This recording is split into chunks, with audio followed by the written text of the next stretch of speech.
Hey, welcome to Black Swan Revelations. Today we're going to be talking about Trump's Gaza. Trump Gaza.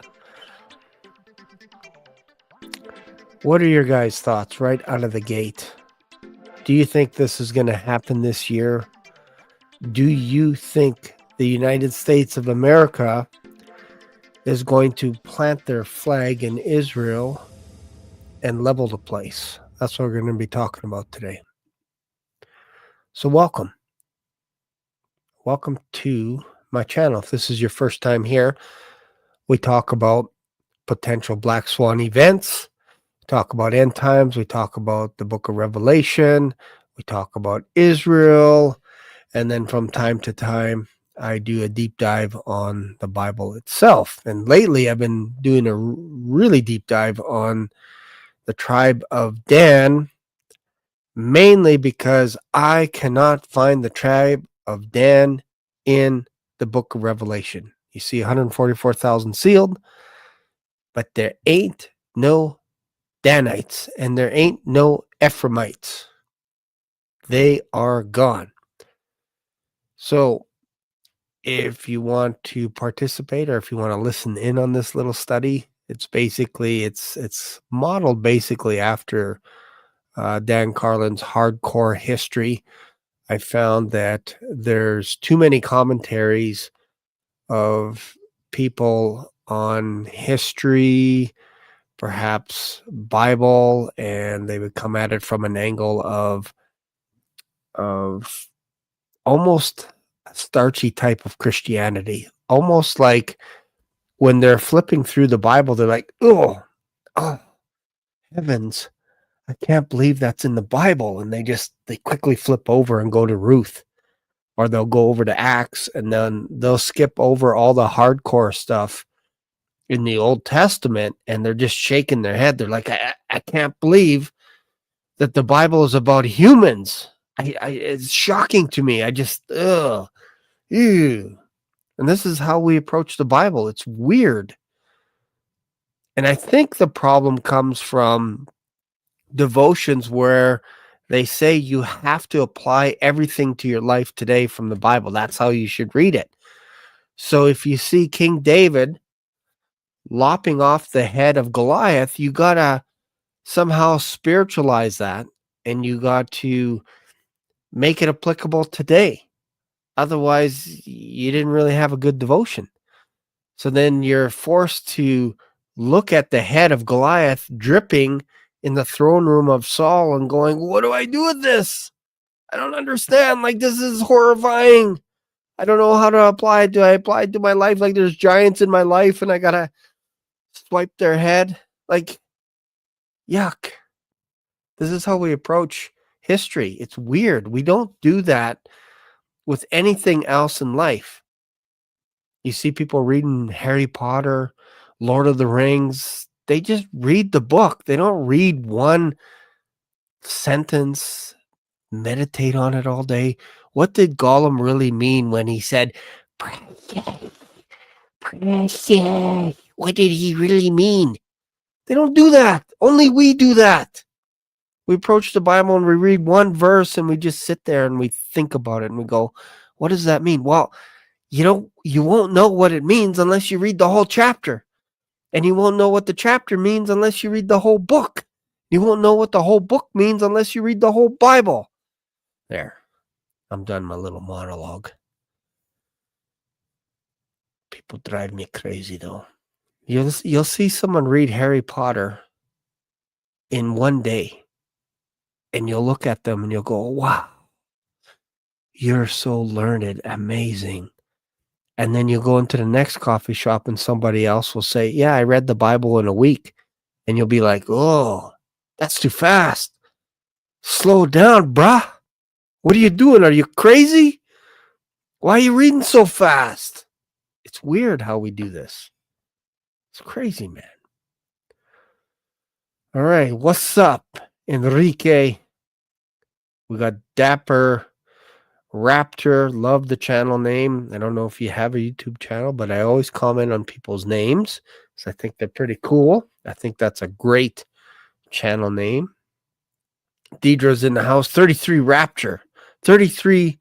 Oh no, that's just double eyes. That's my eyes playing a trick on me. Johnny Rapture. Great channel name. Great channel name. Love it. Love it. Welcome everybody. We also have not a plane, not a locomotive, but we have just a bird. Welcome, just a bird. Welcome to the show. Shirley Anderson, EDT, not to be confused with ET. Ed T is in the house. Rob Barber, not to be confused with Bob Barber, is in the house. Holy Holly is in the house today. All right, so let's just have a little look here at, I just had a look at this article. Let me share the screen, and then if you have any questions about what we're talking about, feel free to post them in the comments, and then we're going to talk about them. But this is from the Sun. This is in regards to the article's called "Welcome to Gaza Lago." So they're talking about the idea that Trump's taken over Gaza, and actually what has happened is there is a pro-Israel group behind the Trump Gaza AI video, and they break their silence after a weird bearded belly dancer and casino clip is shared by Dawn. So it's kind of weird because people are kind of confused. They're not sure if Donald Trump posted this. They say that he put this up on his Truth. I think there's an app called Truth Central or something like that. I don't have it. I'm not on it.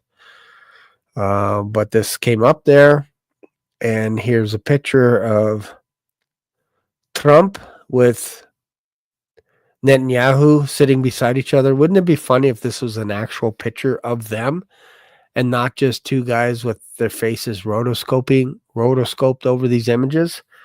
Because you can clearly tell this has been rotoscoped in, but the statue is kind of interesting because any of those people that think that Donald Trump is the Antichrist, this will get that hornet's nest going. It's almost like walking up to it and giving it a big kick. So look at this. The U.S.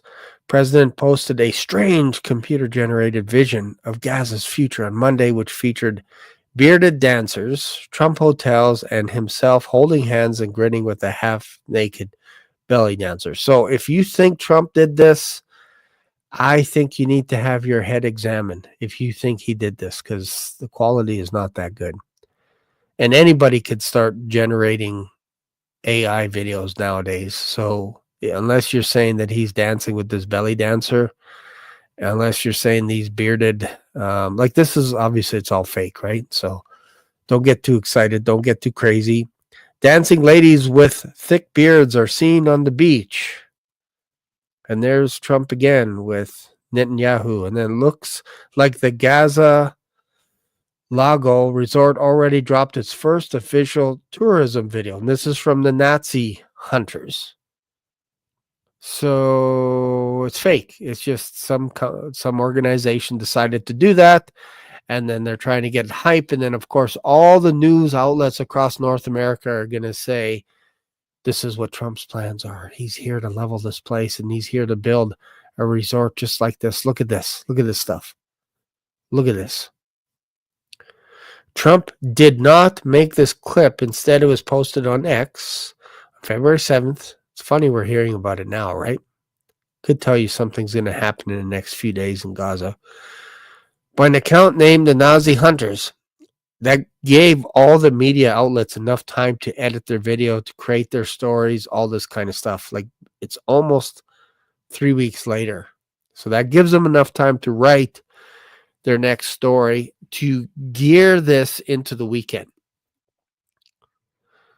Did not make it February 7th. Nazi hunters shared the clip in the wake of Trump's comments about the U.S. taking over Gaza and said, looks like a Gaza Lago resort already dropped its first official tourism promo. It's interesting that these Nazi hunters actually created a video that quick.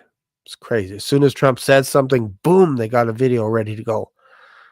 But after Trump shared this clip on Monday, Nazi hunters responded claiming it was a joke. And so it seems like Trump also saw it with a crying emoji. So it's got a sense of humor. Trump posted the AI clip to his Truth Social and pinned it to the top of his account, but gave no comment of his own. The video has now reached a worldwide audience, but the original Nazi hunters video has only been seen 85,000 times. Despite the Nazi hunters claiming this clip was a joke, the U.S. president posting the clip gave its version a sense of possibility. Just by posting it, that means it's going to happen. It features scenes such as a giant golden statue of Trump, hotels bearing his name, luxurious real estate. So, just a hoax, and Trump took advantage of it because that's what he does. If you can do the legwork for him, why wouldn't he post it on his channel? So what do you guys think is going on here? Is this another distraction for us as we're heading into the weekends? Wednesday, so tomorrow's Thursday, Friday. What's going to happen this weekend? Is Gaza going to get leveled? What are your thoughts? If you have any questions, feel free to post them in the comments. And if you wouldn't mind, make them all caps just so it's easier for me to find. Let's just see if any of the comments here. Let's just go through it here. Trump was the only one that actually shared the video. Again, my thing isn't that Trump shared it. My thing is that he shared it at the right time where everybody's talking about it. If you were going to go to marketing school, Trump is a guy that is an expert at marketing. He is always in the news every single day. And even if he doesn't create the news, he's going to show up on the front pages and he doesn't even have to do anything. All he has to do is just post something that someone else did. And then everybody just scrambles and it's like they just go nuts over it. But it's genius. It's genius marketing from Donald Trump. And you know who benefits from this? Fox International. That's right. And they predicted this before the election. They said, we need another guy because Biden, they didn't say this, but I'm paraphrasing. They needed a guy that could keep people entertained on TV, in the news, on YouTube, on all the various social media outlets. You can't get away from talking about this guy. You can't. I even predicted this, and it wasn't really a prediction. I said before the election that it was going to be a landslide based on my friend Kevin Hookman. He said that Donald Trump was going to win in a landslide, and then we did a video together, and he went like, I think 8 or 10 or 12 hours. I could only stay on for like maybe 3 hours or something. So Kevin predicted that, and I ran with it a couple of days before the election. I said Donald Trump is going to win in a landslide, and I also said expect to see him doing a press conference every single day. He doesn't even have to leave the Oval Office anymore. He can just stay there. He could just have Ash or X or whatever his name is hang out and tell him, shush, you're not the real president. You need to shush your mouth. You need to shush. Shush. It's just crazy times. I'm telling you, this is crazy times. So it wasn't really a guess on my part. It's just that's the DNA of Donald Trump is he can accomplish a lot when he's in the media, when he's in the news.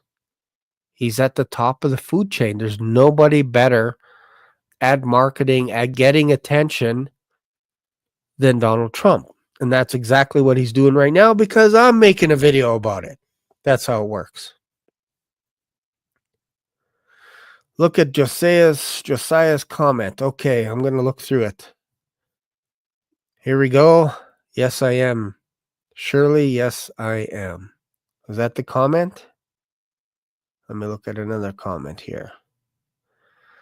Let's see here. I am looking for Josiah's comment. Let me just see. There's a few comments here. Let me just see what's going on here. Somebody wants me to look at it, so I got to scroll through because he didn't make it all caps. Let me just see if I can find.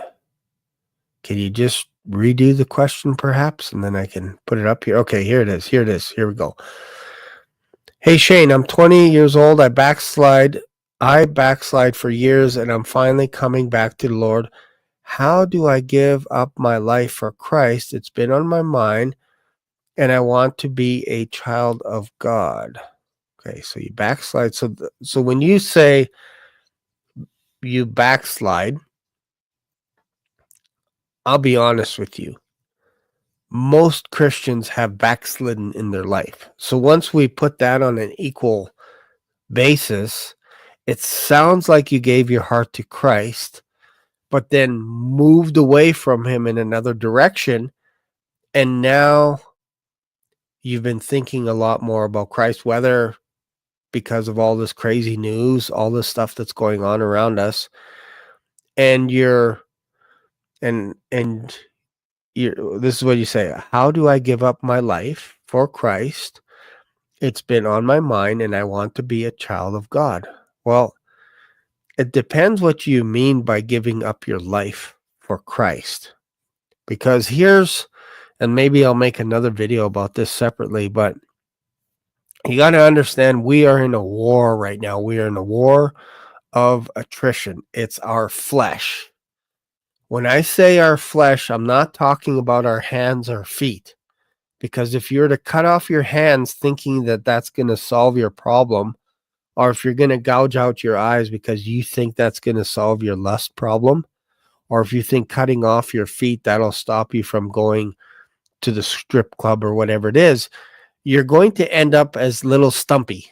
You're not going to have any arms, legs, ears, nose, eyes.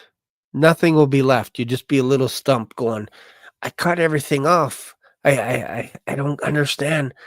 Why am I still doing this stuff? Why am I still thinking these bad thoughts? Well, the answer is not destroying yourself. That's not the answer.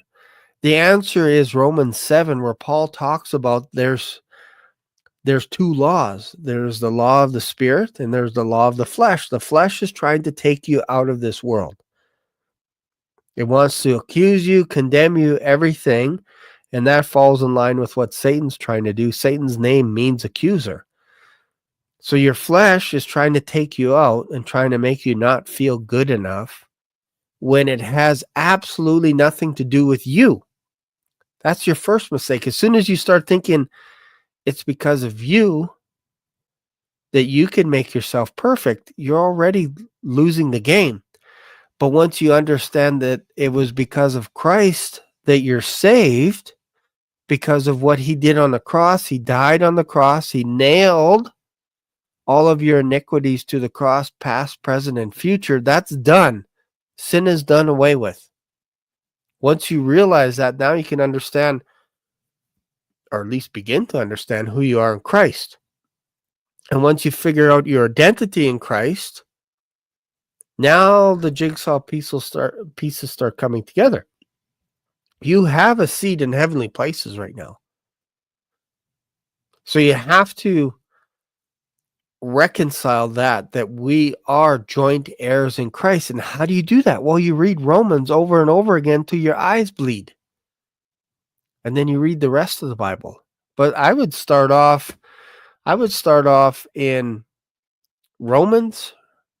I would start off in the Gospel of John. I'd start off in Acts if you want to know the history. And it kind of sounds like you've been reading the Bible from time to time.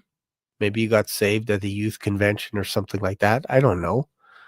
But you want to come back. So the best thing to do is to start spending time in the Word and reading it every single day. I don't care how much you read it. I would encourage you to read it all day and all night, but most people won't do that. So what can I say? Read for 5 minutes, read for 10. Like, eventually you'll get to the point of maturity in your life where you're going to treat this like a lifeline and you have to read it every single day. I meditate on this word all day long, even while I'm doing work.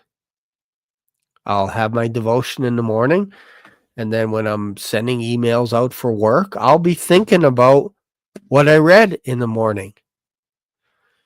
And then in the afternoon, I might flip to something else, study some more stuff. And then in the evening, I try to make it a habit that every time before I go to bed, I read something. Maybe it's the chapter that I'm about to read in the next morning. I might read a paragraph or two and then just close it or leave it open on my counter, on my island in my kitchen, and then I just go to bed. But the more you read it, especially if you're struggling with backsliding, if you're struggling with porn, drug addictions, like all kinds of stuff like that. If you're struggling with that, you need to spend time in here. Because if you're spending more time here, this will brainwash you for good. Trust me, it'll brainwash you. You need your brain washed. If you're hooked on porn, you got to wash your brain. You have to do it every single day. And then do it some more until you get it. If you have to read the book of Romans every day for 30 days, do it. But don't come back to me a year from now and say, Shane, how do I avoid backsliding? How do I get closer to God? Don't ask me the question unless you're serious, because I'm going to give you the answer of what you have to do. But if you don't do it, that's on you. Stop bugging people. Stop wasting their time. Eventually you'll have to grow up. That's all I'm saying. I'm not picking on you specifically, Josiah, but some people will ask the question, but they ignore the answer because they just want to be heard. They just want to be like, I just want to ask it, and then that's it. And then they don't do anything about it. They don't go to church. They don't go to a Bible study. They don't talk to anybody about their faith or their struggles. Nothing. They just go to whatever nightclubs, strip clubs, whatever it is, continue doing whatever it is that got them into trouble, and they don't even blink. But they ask a question because they're struggling against their flesh. And they're letting their flesh get away with murder, basically. And once you understand who we are in Christ, you are allowed and you have my permission to ignore your flesh. Your flesh is telling you to do stuff that you know is contrary to the word of God. I'm giving you full permission not to do it. You don't have to do it. In fact, if you're struggling with that, then call your pastor, call your youth leader, call your mom, call a friend, phone a friend, say, hey, I had this crazy thought that I need to go on a drinking binge this weekend. What do you think? You already know what the answer is, but we still ask people. It's weird, right? It's almost like we don't want to know what the answer, or I don't know what it is. But I say this because I've done it too. But eventually you're going to have to get to a point where you're going to have to wear big boy pants and read the Bible. And the more you read this, the more your appetite increases for God, and you start losing your appetite for the world. That's all it is. It's just a game of appetites. That's all it is. You have an appetite for the Lord, or you have an appetite for the world. And this can hit you at different times depending on your diet, depending how old you are, depending how much stress you have in your life. If you're angry, lonely, tired, whatever it is, it hits us all.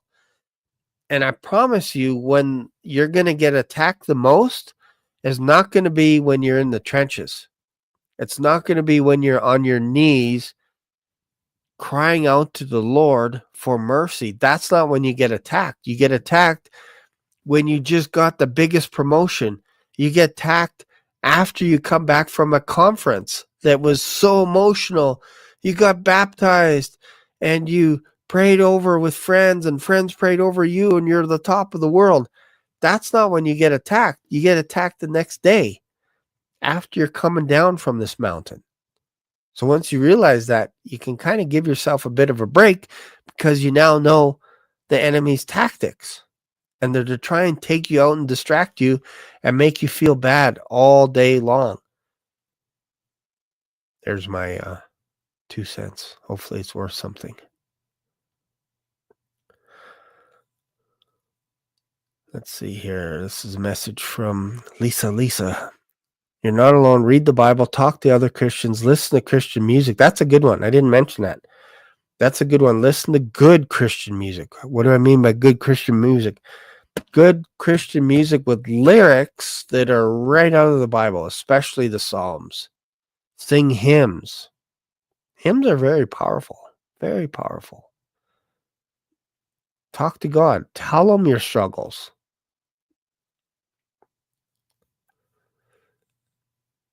Yeah, put post-it notes too. You know, like we're not, you don't have to go this alone, is my whole point in this thing. Like if you're struggling, it's usually because you have no friends to talk to, that you feel confident enough that they're not going to betray your trust.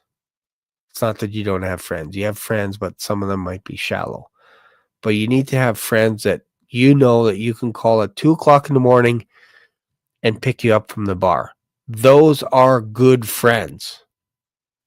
And you need to have a relationship with your kids, on a side note, that if you're worried about them drinking and whatever it is that they do, that you have a deal in place, a contract in place that says, no matter what kind of trouble or whatever situation that you're in, call me, and I promise I won't punish you until at least 24 or 48 hours later. But at least you can go and get them. And I've done that. I've went out in the middle of nowhere to grab my kids because they called me after a grad party or one of those crazy events that they have out in the middle of nowhere. And they call me and say, Dad, I've had too much. I've had too much to drink. Can you come and get me? I'm like, I'm on my way. And it's like 2 o'clock in the morning and I got to be at work at 7. But that was the rule, was not to lecture them on the way home. The rule was that I go get them and I bring them home. It's better they're home safe than out there somewhere worried that dad is going to blast them because they drank too much. So I give them a little bit of a cushion. I say, you have 48 hours to live. Yeah, 48 hours. Once I bring you home, you have 48 hours to live. Then I'll come after you. But my kids appreciated that. And I didn't have to say anything the next morning. I didn't have to say one thing. I didn't have to go, oh, I told you so. Who needs that, right? Nobody needs that stuff. You just let them and you're like, hey, would you like me to buy you another case of beer? And then you watch them as they run to the bathroom to go throw up again. I know that sounds sadistic, doesn't it? It's almost like the same thing with people or kids that are like, they want to smoke. My dad smoked and I wanted to taste his Rothman special. I was like, hey, Dad, do you think I can have a smoke? He said, sure, lit one up, handed it to me. I started smoking it. I'm like, oh, this is horrible. I feel sick now. Here you go. And I think I was sick for like a week. Cured me. Instantly cured me. But he never lectured me. He never said, you should never.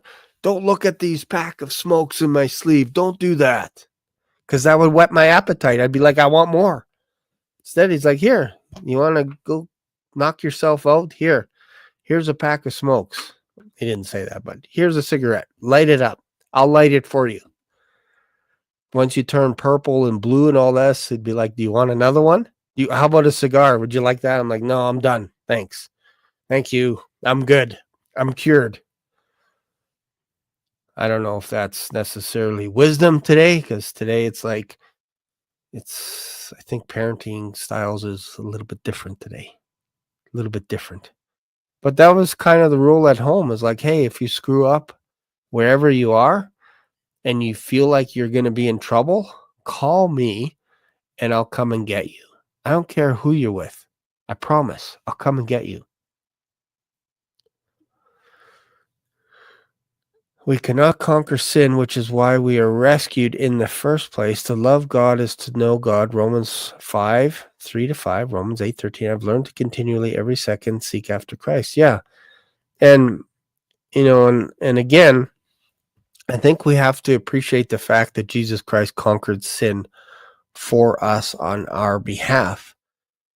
Is it possible to go a day without sin? Yes, it is. Yes, it is. I would argue with you, yes, it is possible. Is it possible to go years? I've never been able to do it. But is it possible to go 24 hours without sinning? I think it is. I'm not talking about the unintentional, like if a thought comes into your head randomly, that's not sin. It's what do you do with those thoughts? Do those thoughts make you step with your feet and leave the house and go somewhere that you're not supposed to go? That's when you get into trouble. It's not the thoughts. And it's not what goes in, it's what comes out too. So if you're saying stupid stuff, try not to say anything for a whole day. You'd be amazed. Can you do that every day? Probably not. But today is all that matters. I can't promise that I'm going to be here tomorrow, and I can't do anything about yesterday. So technically, all we ever have is 24 hours. That's all we're ever given. 24 hours. That's it. There's nowhere in the Bible that says we get 48 hours. It's 24 hours. Jesus said today has enough problems of its own. Don't worry about tomorrow. Tomorrow has its own problems. So if you can make it through today and you start off the day by reading your Bible and just saying, you know what, I'm just going to spend an hour today reading the Bible, man, you have a good chance of making it through the day. You really do. And if you do that as a habit day after day, all of a sudden you'll find, wow, I didn't even do anything yesterday. That I didn't even screw up one time yesterday. It's weird. And then all of a sudden it's 2 days, 3 days, and then it's like, oh man, darn it, I messed up. Get up off your knees, knock the dust off, say sorry to the Lord. You know what? Sorry about that. Will you please forgive me? And the amazing thing is he always forgives you, and then you just move on. Why do you need to ask for forgiveness? It's humbleness. Because it's that meekness, it's that humbleness, it's the idea that you could fall at any time. Like tomorrow you could do something really stupid in traffic, going through a McDonald's drive-through, and then all of a sudden they don't put a straw in your lunch bag and all in your meal, and all of a sudden you're like, oh! Out of all the things they could have messed up on, they didn't put a straw in my bag. You just never know what's going to set you off. But today is under your control. Don't worry about tomorrow. It's my 2 cents. Let's see here. What's going on? I am not sad about it. It's been 25 years. I get it. Let me see what you said. Lost your son. Drunk driver 25 years ago. So anybody that calls me that drunk and needs a ride, I'm there. Exactly. Shirley, you hit it right on the head. Exactly. You know, and you let the law deal with it and all this kind of stuff. But like, again, if somebody is drinking and they're like, you know what, I don't think I can make it home driving, and they call you and you lash out at them and you say, be a big boy and drive home, just drive on all the alleys, it's your fault. That's bad parenting. You go get them. You pay for a cab if you can't go get them. You pay for an Uber. You phone a friend. Go get them if you can't get them. You make sure that they get home safe and sound. That's your priority. That's on you, especially if they call you. I've been hit by a drunk driver. I've been hit by drunk drivers. 2 separate occasions. Both times I was at a red light waiting for the light to change. The first time I got hit was from behind, and I thought it was an explosion that happened on the bridge in front of me. I had no idea. I thought a bomb went off, and all of a sudden I got out of my vehicle, and I'm like staggering. I thought I was drinking, and it was 6:00 at night, just coming back from jiu-jitsu. And I was just like, what happened? And then I look at the car behind me, and his front end is totally destroyed. Antifreeze is pouring out the bottom. So I go underneath the vehicle and I'm looking at it and I'm like, man, there's antifreeze coming out of this thing. And I get up to go to talk to the guy and say, hey, dude, you got antifreeze. I still didn't know that he was drunk until I got over to his window and he rolled down the window and I was like, oh man, just parted my hair with his breath, alcohol. And I said, dude, like, you're drunk. And he's like, I guess I had a little bit too much to drink. And I said, I need your keys. And he put it in gear, backed up, and then he almost ran over me and drove away. And this was before the times of cell phones. So I ran to the Shell station, called the cops, and they caught him about 6 blocks down the road. They caught him. And he was passed out on Crowchild. He actually went across the meridian, went up and up on an embankment underneath the bridge. And he was headed to Canmore, which is about an hour or so away. And he was on his way out. And he smoked me. So in some ways, him hitting me saved someone else's life. And yeah, my chair was a little bit messed up because my chair got bent all the way back. But again, I didn't know what happened. It was so weird. It happened so fast. Second time it happened, I saw the guy coming. I was at a red light at another place, and I was like looking at my rear view mirror, and I was gripping the steering wheel, And I'm like, oh no, this guy doesn't see me. And I heard the brakes slam, smash right into me, destroyed the back end of my vehicle. And that hurt my neck because I was like tensing up, waiting for it to happen. And then it happened. The first time I didn't know what was happening. And I think I got off better because I didn't know. But when you tense up, that was it. So and he drove away, if you could believe it. And I had a cell phone this time. So I called the cops and they raced by me and caught him like 3 blocks down the road. They're fast. They're very fast. And I told an officer, I said, what can I do? What can I do to the guy? He says, well, there's a couple of things that you could do. You could, like if we approached you, we would factor in how slippery the sidewalk was when this guy fell. And I'm like looking around and it wasn't raining. It was a perfectly beautiful evening. And then I got the idea, oh, I see. So I make him fall down and then the police officers would look the other way. It's basically what they were saying. It's not the best advice to give someone, but this is what they told me. They said there's ways of stopping these guys because if they get into a 5,000-pound vehicle and kill someone, that is going to be on your conscience the rest of your life. Grab the keys, throw them away, whatever you have to do. So now, years later, whenever I approach a light, I'm always kind of looking in my rearview mirror, seeing if the guys behind me are slowing down. It's weird, right? But that can happen to anyone. And I support Mothers Against Drunk Driving after what happened to Johnny Goodrow, who used to play with the Calgary Flames, him and his brother. They got hit by a drunk driver, early in the morning. And both of them were killed. Both hockey players were killed. And I thought, you know what? I'm going to start supporting these guys because they're doing a good cause. They make videos, awareness, especially at Christmas time, all this kind of stuff about the dangers of drinking and driving. So I'm all for it. I'm all for the idea of stopping people drinking and driving. Don't do it. Don't do it.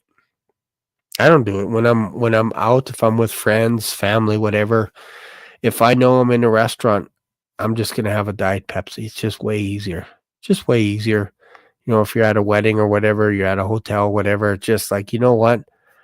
I don't like the feeling of being out of control, like with my mind. I don't like that feeling of not being sharp. So it's just easier for me to just drink like a bubbly or something or a buble.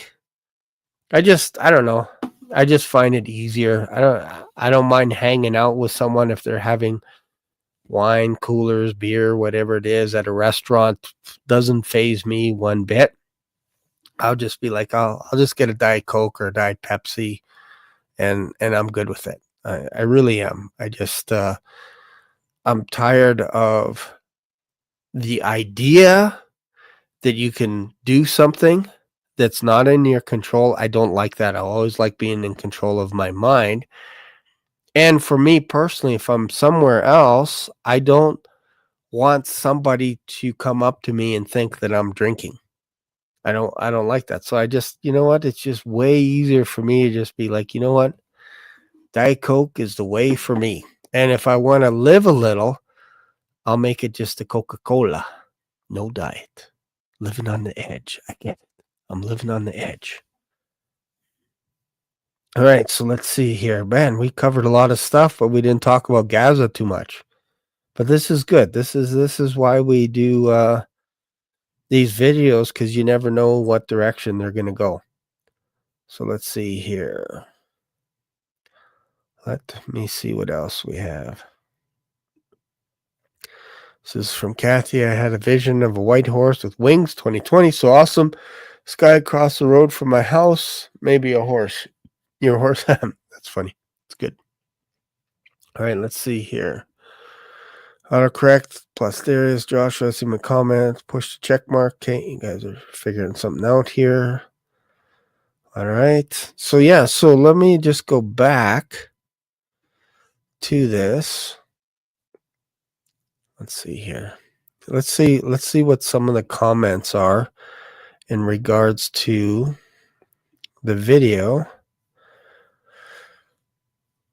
Let me just see here. This is people reacting. This is the comments. We're just going to have a look at the comments here. See what people are saying. So Gazans, this is a video from some of the people in Gaza watching the video and then reacting about it. So basically they're saying like, we've lived here since the 40s, great grandparents. Why are they trying to kick us out? All this kind of stuff. And here's a comment. Last man said he agrees with the idea, but Trump won't back you all. Will God, so the question is, will God allow this? Answer, if it happens, it's because God allowed it for his purpose. And yeah, as weird as that might sound, what else can you say would happen if God allows that area to be leveled? War is crazy, man. I'm telling you, it is crazy. And AI is crazy as well. It's getting better and better all the time. Let's see here. No matter what Governor Skippy says, don't come to Canada. Let's see here. At least there will be no terrorists in Gaza. That's cold. That's real cold. Well, certainly an improvement over billions in aid wasted for tunnels and rockets. Please drop Trump there in the middle and get him to live with those struggling to survive. Reality check is very necessary for this guy. He understands nothing and no one. What else do we have here? It's sickening to see that AI ad. When will hell call the orange and his master? Only evil people will take advantage of others. Disgusting. So this guy's mad at the ad. Why should we help you build to get the Arab nations to help, not the West problem? So I think what he's saying is this is not a Western problem. This is more of a Middle Eastern problem. Why would anyone come and build anything in that accursed land when its inhabitants end up dismantling it and using its material to make bombs? You lose a war, you lose land. It happens in every war. Shouldn't have started the war. Cold, right? But I get it. I get why people are upset. When a clown enters the palace, he does not become king, but the palace becomes a circus. So this is somebody from Palestine 33. Nice vision from Trump. So you can see that you're going to get a mix all across the board from people. Some people are happy. Hey, where did I go? Some people are happy. Some people are not happy. Everybody has an opinion. My thought is I hate war, period. I don't like it. I'm not a guy to pick up a weapon. I don't own a gun. Nothing like that. I don't want to take anybody out, that kind of stuff. Like kind of the mindset of the early church fathers. If you have some kind of a problem or your life is on the line or whatever, the easiest thing is to just praise God, worship the Lord, and let him take care of everything. Let him avenge you, all this kind of stuff. That's me personally. It might be a little bit of a different take if you're in America, but in Canada, Canadian Christians, maybe I'm a minority. I don't know. Maybe other people like to roll up their sleeves. And I'm not talking about defending your house and all this kind of stuff. I'm talking about if somebody speaks bad about you because of Jesus Christ and all this kind of stuff, they want to end your life or whatever it is, I'm not going to take up arms against them. That's what I mean. So let's see, any other questions here? Here's another one. Okay. The old Babylon had a gold statue of gold Nebuchadnezzar, drop gold statue in the AI. Could it mean the new Babylon is being revealed with Trump? Well, the thing with that video, and let's just be real, you can actually tell a piece of software and say, can you make this image to look like Donald Trump? And here's the pictures of him standing somewhere. Can you make it look golden? Can you make it look like this? Can you put it in Gaza somewhere? Can you do this? Can you make it look like a resort? And it'll just do that. But it's interesting that in the back of your head, I think many people are wondering, is America Babylon? You're going to get two parties that will say America's not in the Bible, even though the word Bible's not in the Bible, and even though the word English is not in the Bible, they'll still say, no, America's not in the Bible. And what was the other thing that I was going to say? I forget. But what they fail to realize is the Bible is about the whole world. The whole world is contained in it. And how do we know this? Well, if you go all the way back to Genesis, we see a table of nations after the flood when there was 8 people left on the whole planet. 8 people. So 3 sons spread out into different regions. Japheth, arguably you could say, went and spread out into Europe. And then Ham into Israel, into the land of Canaan on both sides of the Jordan, all the way down, arguably into Egypt. And then also you got Shem that went over more into the eastern side, like into Iran, Iraq, all that stuff. So it's interesting that they spread out and they ended up populating the whole world. We know this because the Romans conquered the whole world. They didn't just conquer around Israel and that's it, because that's what if you look at it, if you look at the 4 Gospels and you go, oh, Rome's occupying Israel and that's their home base, you're not really understanding history that Rome actually occupied the whole world, all over the place. And before them, the Greeks, all over the place. So to say America is not in the Bible, it's kind of, that's surface level, because people migrate to different regions. Where do you think Isles of the Gentiles are? If they're Gentiles and they're on islands, where do you think that is? Do you think that's in Israel? Most likely it's on the outskirts, and you can argue that it's in the Western Hemisphere, North America.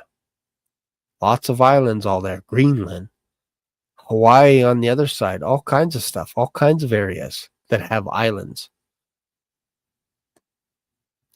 So Babylon, in some instances, looks like it's America. Some people say it's Israel. The problem is you need a coastline where people can approach the coast and go, my goodness, look at how wonderful, look how amazing this place is. Look at all we've been trading and all kinds of stuff for years. And this place is going up. That feels like Manhattan. That feels like New York when you see all the ships coming in, because there's so much commerce going on. It doesn't feel like Vancouver that people would say that. I think if Vancouver was gone, nobody would know it. Maybe China would know a little bit, but nobody'd know about Vancouver. If you lose New York, guaranteed people that are making money off of America are going to weep as it burns in New York, Manhattan, all that area. So that's why you kind of, when you're going through Revelation, you're like, man, I can only relate to the places that I've seen, whether it's in movies or in real life. New York kind of fits that area. And then when you see where the 2 witnesses get killed, the place where our Lord was killed, Jesus Christ, that kind of gives you an idea that that was in Israel, that was in Jerusalem. You can't say that was in America. I know some people will say, well, Israel's the harlot and all this kind of stuff. I get what you're trying to say, but right now I feel like America, especially on the East Coast, kind of fits the bill of Revelation. It looks like it. Unless you could show me another country that fits that bill where the whole world will mourn because there is loss. wealth is gone overnight. That kind of feels like New York to me. Let's see here. It's the fact that Trump posted it, Shane. We know he didn't make the video. Imagine if Putin shared something like this about Ukraine or something. Would you say, oh, he just shared because it's funny? I didn't say he shared because it's funny. I said he shared it because that's how he stays in the news. That's how he stays relevant. Because we're talking about him right now. This is his trickery, if you will. This is what he does. If you don't think it's right, cancel your Twitter account, cancel your YouTube social media account, cancel Red Note, cancel TikTok, cancel Facebook, all this kind of stuff, and then stop watching videos, because this is what happens. He draws attention to himself. This is what I'm saying. Putin is not as good as Trump at causing worldwide hysteria just by saying something or posting something on Twitter. I don't even know if Putin has a Twitter account. So it's irrelevant now. Because Putin doesn't do this stuff. Let's see here. What else do we got here? What are your thoughts on the Sanhedrin recently suggesting to Trump that the International Divine Council be adopted as a global moral leader with Noahide laws being imposed? In what regards? Like the Sanhedrin, like if you talk to, let's just say, your average religious Jew, they will say the Gentiles are under the Noahide laws. And I can't think of them offhand, but I think one of them is don't eat animals that are alive, basically. If you see an animal running by you and you're like, I'm hungry today, I'm going to just start eating it. Why? Because the life is in the blood. Don't eat each other. No cannibalism. That's forbidden. Don't murder each other. That's basically the Noahide law. Don't do that. Don't do that stuff. So sometimes they go off to that part, and it's like, you know what, really? Honestly, if you think you can get away with murder in any country in the world, you're crazy, because that is a Noahide law. It has nothing to do with the Jews. It has nothing to do with the Chinese. It has nothing to do with the Americans. This was a law that God gave to Noah and his family when they left the ark, saying, look, I am not going to destroy the world again with a flood, and I'm going to put a rainbow in the cloud to show you as a reminder, as a token, that every time it rains and it stops raining, you're going to see a rainbow in the clouds. And hopefully that's important for you in the later generations to see this rainbow and look up and go, man, God is so merciful, because before the flood, people were having sex with each other, men with men, women with women, marrying, intermarrying, bestiality, killing each other, cannibalism, having sex with angels. Thank God we're not like that today, because that rainbow is going to remind us not to have sex with other men or women, same sex. That whole thing, that whole rainbow is reminding us that we're not to be destroyed, because God is going to have mercy on us by not destroying us. And what do? We take that very symbol that he uses to say, look, every time you see this, I'm going to show mercy on you. And we take it and we paint it on the sidewalk, almost like we're in his face, saying, we're using this promise against you because we want to do what we want to do, and you can't stop us. And we'll call it pride.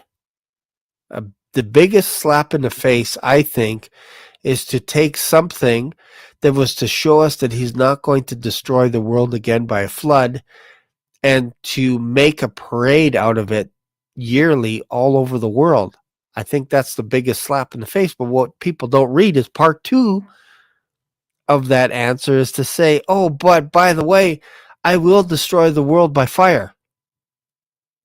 So don't test me on this one.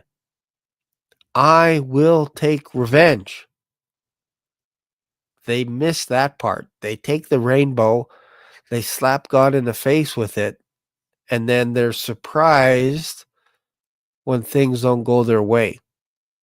They get surprised. They're like, I don't understand why God is leaving us alone. Well, you told him to leave you alone. You said, I don't want to follow the Bible. I want to take it out of school. I don't want people to preach about it on the streets. I don't want people to tell me about the word of God. In fact, I want God to go away. And then something bad happens, and then we're like, well, why doesn't God listen to us anymore? Why doesn't he listen to me? Doesn't he love me? You told him to go away. Hopefully that answers that question. Let's see here. Bubba News, brother, good to see you. And yes, disgusting AI video put out today of Trump's Vegas and Gaza. What? Did that happen today? Let's see here.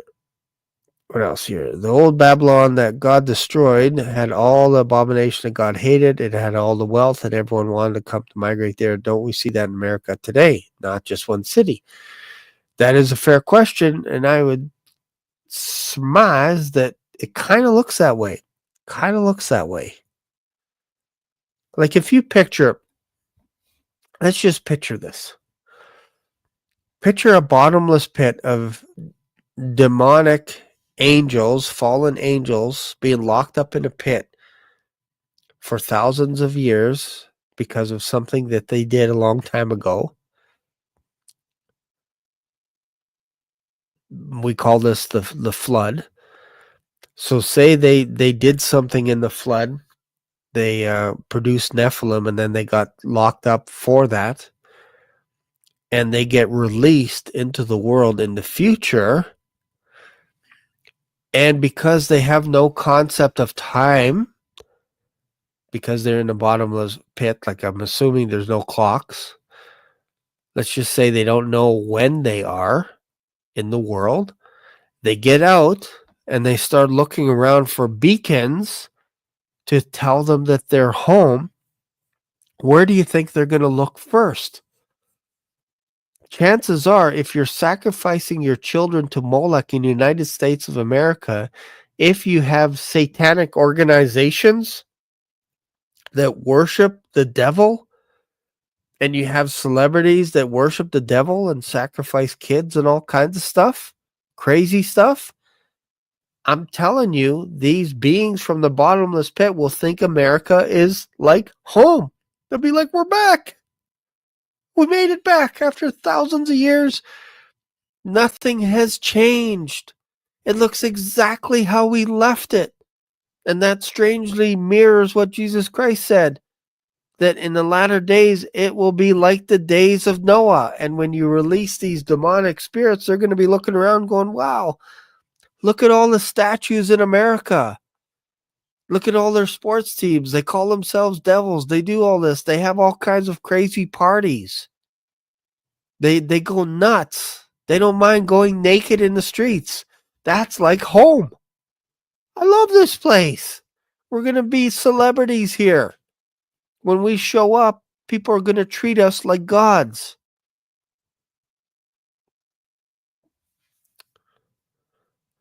Sometimes I don't think I'm so crazy.